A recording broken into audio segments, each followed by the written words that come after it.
It is very common for high schoolers to have anxiety about transitioning to college, from harder academics to meeting new friends to the overall adjustment of being more independent. Surveys show nearly half of students, experience concern or stress about these changes. Lisa Damour is a clinical psychologist and author, and she's here to talk about what parents can do to help their kids adapt to college life. And I'm a little worried you might say, stop helping them. No, you can help your kid. Okay, You great. can help your kid. Just maybe we go a little overboard with it. There are ways we can go too far, but actually going off of what you've already said, one of the most helpful things we can do is to normalize the fact that it is a very stressful transition. Okay. One of our rules as psychologists is that change equals stress. Anytime you go through a change that's stressful, going to college is a huge change. And too often young people feel like if I'm uncomfortable, something's wrong. And so if out of the gate we could say, you know what, going to college, it's a very big change. You're going to be quite stressed. That doesn't mean you're not ready. That doesn't mean it's not going to be okay, but expect some stress. Just normalize it a little bit. It's going to be stressful. Yes, because otherwise they get stressed about being stressed. Yeah. I feel like I still do that as an adult, so I get it. But can you talk about, I have so many friends who are sending their kids off to college, and they're now panicked, realizing, I don't know that I taught all the essential life skills at home that I should have. How can we make sure that those things like doing laundry and the dishes end up happening before they leave the house? They may or may not. So we also have to be okay with that, knowing that our kids will figure it out.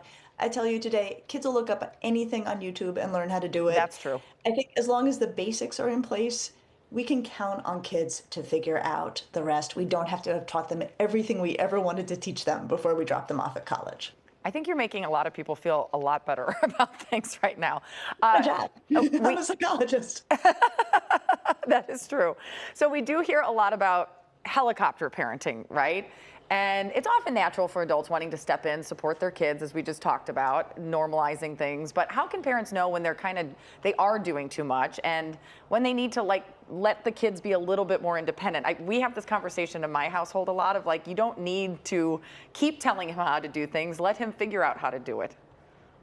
I think that's right. And I think sometimes adults can be cautious about doing it because it feels like such a big leap. Like, I've been doing it all this time and now you're going to do it, you're going to mess it up. So it's better to think about it in stages, that first we do things with kids or for kids, then we do it with them. So maybe I'm going to call and make a haircut appointment for you and you hear how I do it. Okay. Then we have them do it while we stand by. They call and make the appointment while we're there to answer any questions they have, and then they are ready to do it on their own.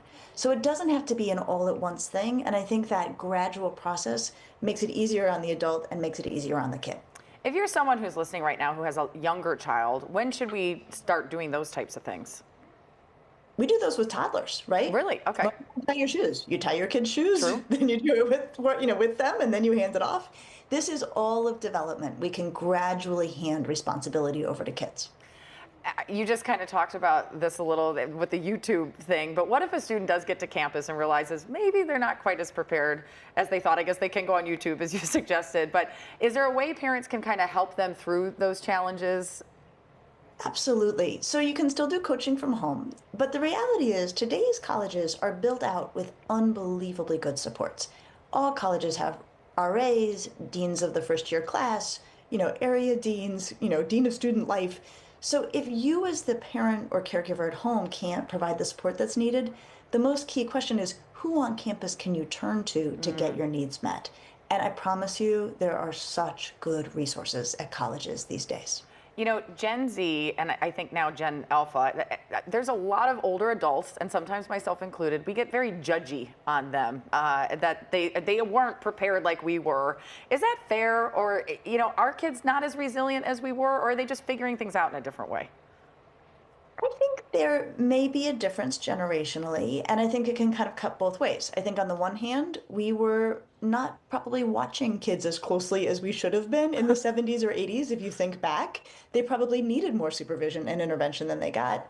But I also think that there may be a way we've overcorrected. And I will also say in the wake of the pandemic, families got real close, kids are going to college closer to home, that we have not had the sort of same totally typical developmental trajectory in the kids who are now going to college. But it's okay if kids continue to need our care and support once they're at college. That doesn't mean they're not college ready. What about these studies that show that parents are showing up to job interviews and that type of thing? Yeah, don't do that. That's not going to help your kid get a job. I think that's going to be an immediate disqualifier. But we know a lot about jobs and we know a lot about interviews. So you can do a lot of coaching before the job interview. You can think with your young person about how they're going to tackle the interview. It's not an all or nothing, but we need to let them figure it out with support from us. All right, Lisa, I really appreciate you being with us. I enjoy so much of your work. Thank you for being with us this morning. Thank you for having me.